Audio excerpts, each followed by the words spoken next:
Welcome friends, आप सभी का फिर से एक बार स्वागत है क्रेजी 4 मूवीज में। और आज हम बात करने वाले हैं आज से काफी दिनों पहले या फिर कहें कुछ हफ्तों पहले थिएटर में रिलीज हुई और अभी भी बहुत ही गजब रिस्पांस के साथ थिएटर में चल रही तेलुगु फिल्म यानी कि बेबी के बारे में। तो आनंद देवरकोंडा और वैष्णवी चैतन्य स्टारर फिल्म बेबी एक 2 घंटे 50 मिनट के रन टाइम के साथ आई एक ड्रामा फिल्म है, जहां पर फिल्म मेरे लिए देखा जाए तो एक decent one time watchable film साबित होती है। जहां पर फिल्म का सेकंड हाफ देखा जाए तो मेरे लिए पर्सनली एक काफी इंटरेस्टिंग सेकंड हाफ साबित हुआ, जहां पर इमोशनल डेप्थ की कमी होने के बावजूद भी फिल्म खत्म होने के बाद अपने आप को एटलीस्ट एक डिबेटेबल फिल्म बना जाती है। मतलब सेकंड हाफ के अंदर कैरेक्टर्स के द्वारा बोले गए डायलॉग्स, उनके एक्शन, उनके डिसीजंस, हर एक चीज इस तरीके से प्रेजेंट किए गए हैं कि उन पर हर किसी का अपना अपना अलग ओपिनियन हो सकता है। मतलब कैरेक्टर्स इस तरीके से काम करते हैं सेकंड हाफ के अंदर कि कहानी एक पॉइंट पर काफी कॉम्प्लेक्स हो जाती है, जहां पर किसी भी सीन को उठाकर आप अगर देखोगे तो वहां पर कोई ना कोई कैरेक्टर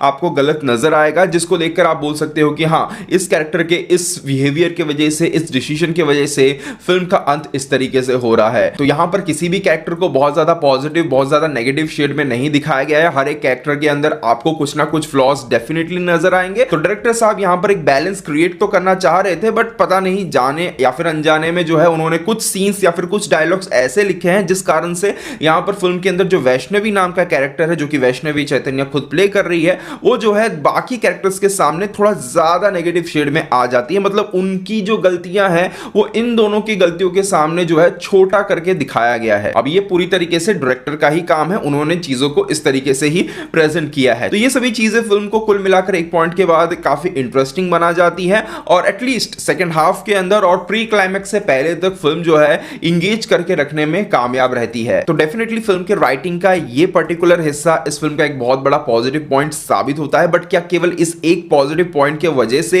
ये फिल्म बहुत ज्यादा इंप्रेसिव बन जाती है? एटलीस्ट मेरे लिए तो बिल्कुल भी नहीं, क्योंकि फिल्म का जो फर्स्ट हाफ था वो मेरे लिए बहुत ही ज्यादा एवरेज साबित होता है। मतलब कहानी के अंदर सेकेंड हाफ में जो सब चीजें देखने को मिलती हैं, उन चीजों को लाने के लिए फर्स्ट हाफ के अंदर डायरेक्टर साहब का जो मन हुआ है वो उन्होंने दिखाया है। बहुत ही फोर्सफुल राइटिंग नजर आती है, बहुत ही चाइल्डिश वे में यहां पर जो है देखा जाए तो लव स्टोरी को दिखाया गया है, जिस कारण से फर्स्ट हाफ में ही जो है कुछ भी बहुत अच्छी तरीके से कनेक्ट नहीं हो पाता है। चलो कभी कभी चाइल्डिश चीजें देखने में भी जो है मजा आ जाता है, बट प्रॉब्लम यहां पर यह है कि यहां पर कैरेक्टर्स के एक दूसरे के मिलने से लेकर प्रपोज करने तक का जो सीन है वो देखा जाए तो बुलेट ट्रेन की गति से भागता है, जहां पर कोई बिल्डअप नहीं है, कोई कनेक्शन नहीं है, कोई ठहराव नहीं है। हर चीज बहुत ही तेजी से भागने लगती है, जिस कारण से कुछ भी कनेक्ट हो ही नहीं पाता है। ऊपर से इन कैरेक्टर्स के द्वारा जो डायलॉग्स हमें सुनने को मिलते हैं वो भी बहुत ही आर्टिफिशियल तरीके से लिखे गए हैं। मानो उन्हें सुन के ऐसा लगता है कि एक पर्टिकुलर सेक्शन ऑफ ऑडियंस को टारगेट या फिर अट्रैक्ट करने के लिए जो है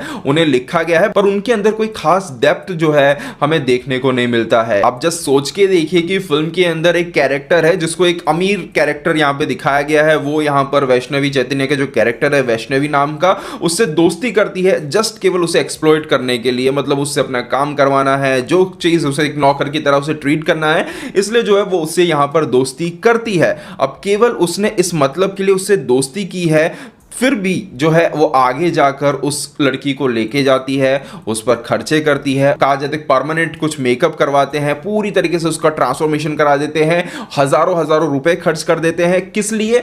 जस्ट इसलिए कि वो आगे जाकर उनके साथ पब में एंजॉय कर सके। तो यहां तक तो बात चलो ठीक है, कोई दोस्त अगर बन रहा है तो वो चाहे तो ये चीजें कर सकता है, बट हमें ये भी देखना है कि ये जो दोस्ती की शुरुआत हुई थी वो एक तरफा ही थी, दूसरी तरफ से जो चीजें थी वो एक्सप्लॉइट करने के इरादे से ही हुई थी। तो जस्ट कुछ सिचुएशन को क्रिएट करने के लिए डायरेक्टर साहब ने फर्स्ट हाफ के अंदर जो मन हुआ है वो लिखा है, जो मन हुआ है कैरेक्टर्स के द्वारा वो बुलवाया है। मतलब फिल्म का फर्स्ट हाफ मेरे लिए ऐसा था कि फिल्म बस चले जा रही है और मैं देखे जा रहा हूं। बट हाँ, डेफिनेटली कहूंगा कि इंटरवल पोर्शन फिल्म का इंटरेस्टिंग था, वहां से फिल्म कुछ इंटरेस्टिंग नजर आने लगती है। लगता है कि हाँ, अब जो है कहानी के अंदर कुछ मजा आ सकता है। और जैसा कि मैंने कहा कि सेकेंड हाफ में जाने के बाद फिल्म जो है कुछ इंटरेस्टिंग मोड लेती है, कुछ ट्विस्ट एंड टर्न्स आते हैं जो डेफिनेटली इंगेज करे रखने में कामयाब रहती है। फिल्म के राइटर डायरेक्टर वही हैं जिन्होंने कलर फोटो नाम की फिल्म को लिखा था, तो मैं यहां पर एक्सपेक्ट करके गया था कि कुछ अच्छे और सॉलिड इमोशनल मोमेंट जो है यहां पर मुझे देखने को मिलेंगे, बट कुल मिलाकर देखा जाए तो केवल प्री क्लाइमैक्स सीन जो था फिल्म का, मतलब क्लाइमैक्स से पहले एक कुछ सीन आता है, वो मैं कहूंगा कि फिल्म का इमोशनल था। बाकी फिल्म जो है इमोशनली बहुत ही कमजोर नजर आती है। और जो क्लाइमैक्स है फिल्म का, वहां की अगर मैं बात करूं तो ब्रिज के ऊपर आनंद देवरकोंडा और वैष्णवी चैतन्य के बीच में जो रोना धोना स्टार्ट होता है, वो इतना लंबा और इतना बोरिंग था कि मैं तो बस यही बोल रहा था कि जल्द से जल्द खत्म करो, मुझे घर जाना है। परफॉर्मेंसेस की अगर मैं बात करूं तो डेफिनेटली वैष्णवी चैतन्य की परफॉर्मेंस फिल्म की हाईलाइट है। उनके कैरेक्टर के अंदर हमें एक अच्छा आर्क जो है देखने को मिलता है, जिसको उन्होंने बहुत ही सिंसियर तरीके से यहां पर प्रेजेंट भी किया हुआ है। कुछ सीन्स में उनका काम बहुत ही अच्छा है, वहीं कुछ सीन्स में देखा जाए तो मुझे ऐसा लगता है कि डायरेक्टर उनसे और बेटर काम निकाल सकते थे। खास करके वो ब्रिज पे जो रोने धोने वाला सीन चल रहा था, वहां पर और बेटर परफॉर्मेंस उनसे निकाली जा सकती थी, क्योंकि थ्रू आउट द फिल्म उनका काम काफी अच्छा था। एक पोटेंशियल नजर आता है उनकी परफॉर्मेंस के अंदर कि फ्यूचर में वो इससे भी सॉलिड परफॉर्मेंस दे सकती है। आनंद देवरकोंडा का काम थ्रू आउट द फिल्म ठीक ठाक था, बट क्लाइमैक्स के अंदर उन्होंने कहीं ना कहीं काफी अच्छा काम किया है। फिल्म का एक और जो सबसे बड़ा पॉजिटिव पॉइंट यहां पर साबित होता है वो है इसका म्यूजिक। फिल्म के अंदर जितने भी गाने सुनने को मिलते हैं, जो भी बैकग्राउंड में म्यूजिक चल रहा होता है, हर एक चीज जो है काफी अच्छी यहां पर सुनाई देती है। और डेफिनेटली कहूंगा कि कुछ बहुत ही कमजोर तरीके से लिखे गए सीन्स को भी जो है फिल्म का म्यूजिक बहुत ही अच्छी तरीके से संभालने में कामयाब रहता है। अब देखो, मैं जानता हूं कि आप में से काफी लोगों का यह सवाल होगा कि देखो भाई, फिल्म तो थिएटर में ब्लॉकबस्टर हो चुकी है, डबल ब्लॉकबस्टर हो चुकी है, बट फिर भी आपको फिल्म के अंदर इतनी कमियां क्यों नजर आई? तो डेफिनेटली फिल्म लोगों को पसंद आ रही है, उसमें मुझे कोई प्रॉब्लम नहीं है। मैं उनकी पसंद को कहीं पर जज नहीं कर रहा हूं, क्योंकि मुझे भी पता है कि यहां पर फिल्म के अंदर जो राइटिंग यहां पर देखने को मिलती है, स्पेशली फर्स्ट हाफ की अगर मैं बात करूं, जो मुझे बहुत ज्यादा पसंद नहीं आई, तो उस पोर्शन की अगर मैं बात करूं तो वहां पर जो डायलॉग्स लिखे गए हैं, वहां पर जिस तरीके से एक्टर्स की परफॉर्मेंस है, जो सीन्स यहां पर लिखे गए हैं, वो सीन्स जो है अपने राइटिंग के ऊपर ज्यादा निर्भर ना करते हुए ऑडियंस की रिलेटेबिलिटी के ऊपर ज्यादा डिपेंड करते हैं। मतलब वो एक ऐसा सीन है जो एक सेक्शन ऑफ ऑडियंस के लिए बहुत अच्छी तरीके से काम करेगा और दूसरे के लिए बिल्कुल काम नहीं करेगा। जिसके लिए काम कर रहा है वो इसीलिए काम कर रहा है कि शायद उस व्यक्ति ने अपनी जिंदगी के अंदर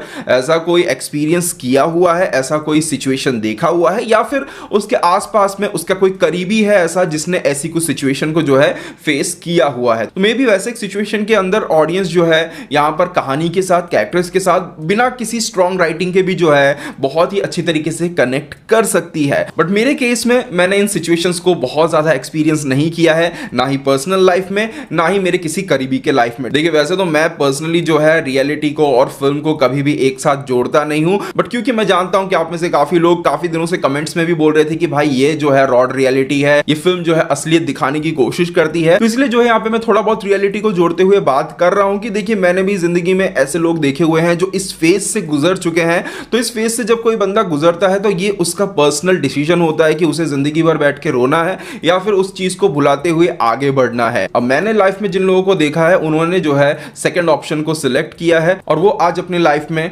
काफी खुश हैं। एटलीस्ट उन्होंने अपनी जिंदगी जो है बर्बाद नहीं की है। तो ये था मेरा ओवरऑल ओपिनियन इस फिल्म को लेकर। जैसा कि मैंने कहा कि सेकंड हाफ इस तरीके से है कि आप चाहो तो बहुत कुछ यहां पर बात कर सकते हो, कैरेक्टर्स के बारे में, उनके डिसीजंस के बारे में। तो फिल्म एक बार आप डेफिनेटली देख सकते हो, वॉचेबल फिल्म है, नहीं कहूंगा कि बहुत कोई बुरी फिल्म है। डेफिनेटली फिल्म के अंदर कुछ पोर्शंस अच्छे हैं, इंगेजिंग है, इंटरेस्टिंग है। देखो, चाहो तो उन पर डिबेट करो, बात करो, या फिर जैसा कि मैंने कहा कि फिल्म को फिल्म की तरह देखते हुए भूल जाओ। तो ये था मेरा ओवरऑल ओपिनियन इस फिल्म को लेकर। अगर आपने फिल्म देख ली है तो आपको फिल्म कैसी लगी है कमेंट सेक्शन में जरूर बताइएगा। मिलते हैं हमारे अगले वीडियो में, तब तक के लिए बाय बाय, टेक केयर।